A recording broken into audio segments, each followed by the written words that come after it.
Washington, ahead of the midterm elections, President Joe Biden is trying to head off a potentially potent political attack and convince voters that rising gas prices are not his fault.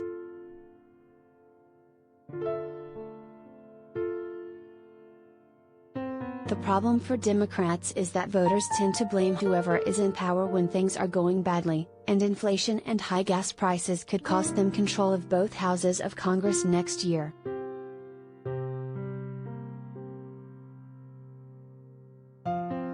As the war in Ukraine has dragged on, Biden has repeatedly warned Americans that they may see consequences at the pump with Russian President Vladimir Putin disrupting global supplies.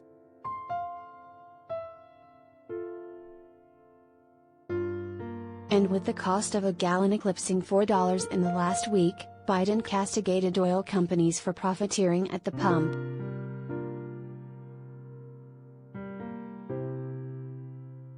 Oil and gas companies shouldn't pad their profits at the expense of hardworking Americans, Biden tweeted Wednesday.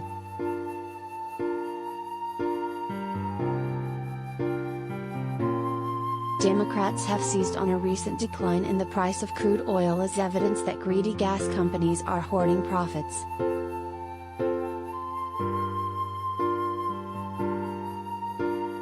Over the past few weeks, as war in Ukraine began, the price of a barrel of oil rose precipitously. That immediately translated to oil and gas companies raising the price for Americans at the pump, Senate Majority Leader Chuck Schumer, DNY, said in a floor speech on Wednesday. But something is happening that Americans shouldn't overlook.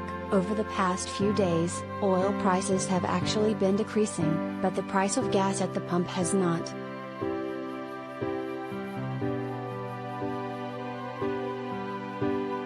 Schumer vowed to haul in CEOs of oil and gas companies before the Senate to testify, accusing them of reaping billions of dollars in profits instead of finding ways to give Americans a break at the pump.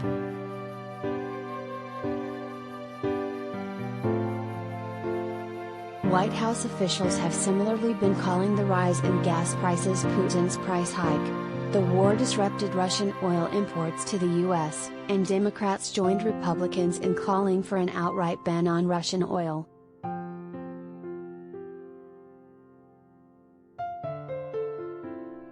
But after Biden enacted such a ban last week, which he had resisted doing because it would increase domestic gas prices, Republicans blamed the higher prices entirely on Biden.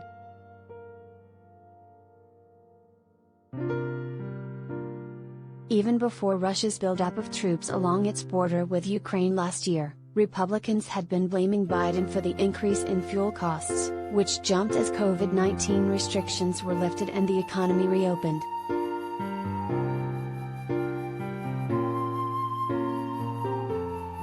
High gas prices are part of the worst overall inflation surge since 1982, one that has prompted the Federal Reserve to try to slow the economy in order to bring prices down. The Fed has blamed supply chain problems related to the pandemic, but Republicans have spent the past year slamming the American Rescue Plan, which they say gave the American people too much money to spend.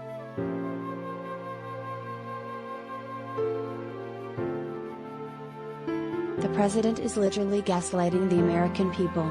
He feels that if he says it enough, people are going to believe that fuel prices are Putin's fault, Senator Joni Ernst, Republican Iowa, said Wednesday.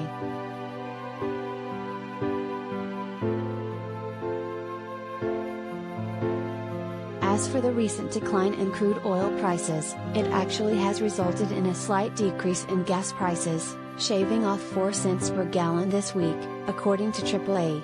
The cost of a gallon rose 70 cents in the first 2 weeks of the war.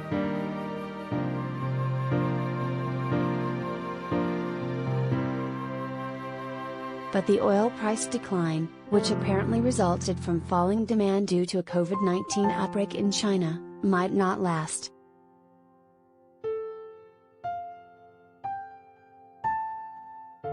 There isn't a significant expectation that oil prices are going down substantively, and there's further fighting in Ukraine, Diana Forstgott-Roth, an adjunct economics professor at George Washington University, said in an interview. She added that the White House could lower oil price expectations by boosting domestic production and imports from Canada.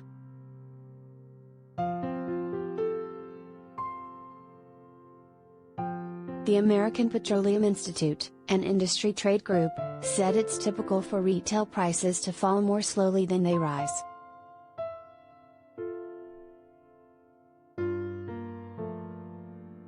As we've seen in the past, it takes time for changing market conditions to work through the supply chain and for the price of crude oil to be widely reflected in the price we pay at local gas stations, more than 95% of which are independently owned small businesses and not operated by oil companies, API's Frank Macchiarella said in an email.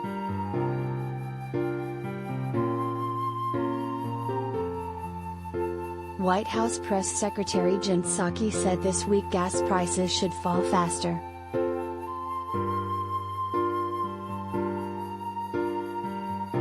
Retail gasoline prices are updated at least daily, and if gas retailers' costs are going down, they need to immediately pass those savings on to consumers, Psaki said Wednesday.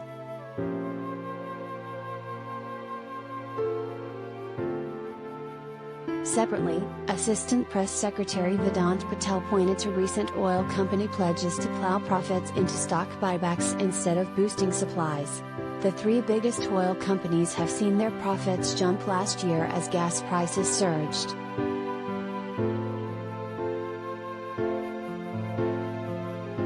The furious efforts by Democrats to control the message on high gas prices is a recognition of the political headwinds they face going into the midterms.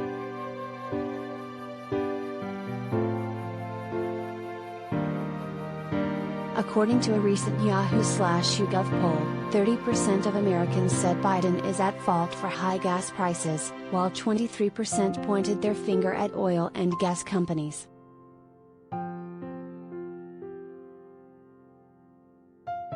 The administration has sought to quell concerns by announcing a release of more than 60 million barrels of oil from strategic reserves around the world, as well as calling on oil producers to pump more oil.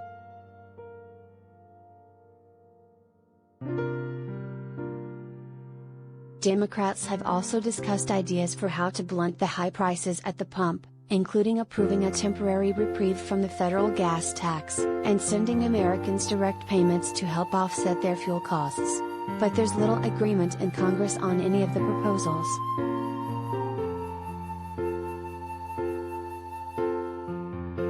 Some governors have already moved to suspend gas taxes in their states despite the fact that it's been panned as a gimmick by experts and lawmakers of both parties. Passing new cash assistance will be very difficult in the Senate, where Republicans and even some Democrats have put their foot down against any new spending that could lead to higher inflation.